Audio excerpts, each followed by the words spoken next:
coming out of pit lane now. Munoz, they look like used tyres to me. So David Munoz, David Munoz is coming out down towards turn 1. So obviously trying to save a set so he can go again and go for broke later on in Q2. Should he make it? Well, that 5-lap run that you alluded to, he did set his best lap on the last time lap he did, the 47.515.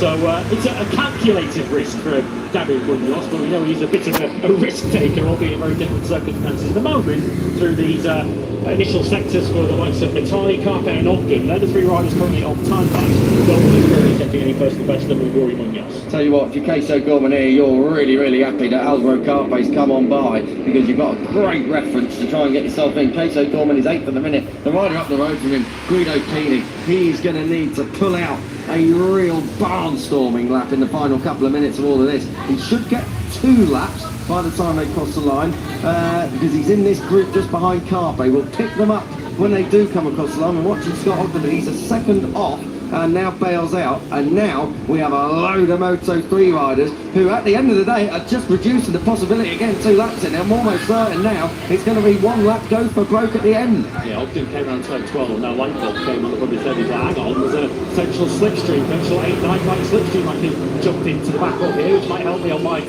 final lap. Minute 47 to go, so anyone starting a final lap now will not get round for more effort. So it's make or break now for these Moto3 riders in Q1. Well, we're in the final 90 seconds, aren't we, more or less? Guido Pini needs a lap. Ada Patama's the rider at risk in 4th. He'll need a lap. And they've got Ruche Moodley's who is in this group, as well as Cormac Buchanan, who's at the back of it. Both of them can put a lap together when they want. They flick through the direction change of turns 2 and 3. Red sectors everywhere so far.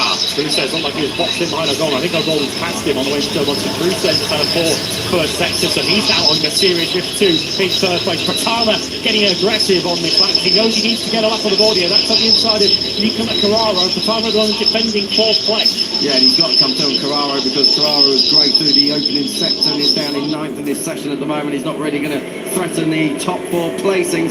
Pini, we're going to take him through the 2nd sector. That's coming up in just a moment's time. Let's see what the 2nd sector is. It's a lot more meaningful, this 2nd sector. Patama makes another pass. That time it is on Cruces, and he is coming through estimated P1 along with Pini. So the 2 Hondas are flying. And Ogden flying too. He's been fastest through the 2nd sector. We now have a clock on him at the bottom of the screen so we can track him through. Remember, he's in the back of the train. You can see a very easy to spot the pink 19 and the pink crash helmet off behind his teammate. There's now Pini's now getting boxed in behind Carraro. Carraro is having another done on him on this final lap, all by hungry riders chasing a place in Q2. Rolling roadblock, you've got to say, for Nicola Carraro. He's in a very fast group, and at the moment he's not fast enough to really be setting the lap times in it. Pini, 3 red sectors up, coming through the 3rd sector. Patama's time has just dropped away a little bit there through that 3rd sector. We're taking them through the final 2 corners. This is the Catalunya corner, turn 14. Pini is going to get a little bit of slipstream here. Coming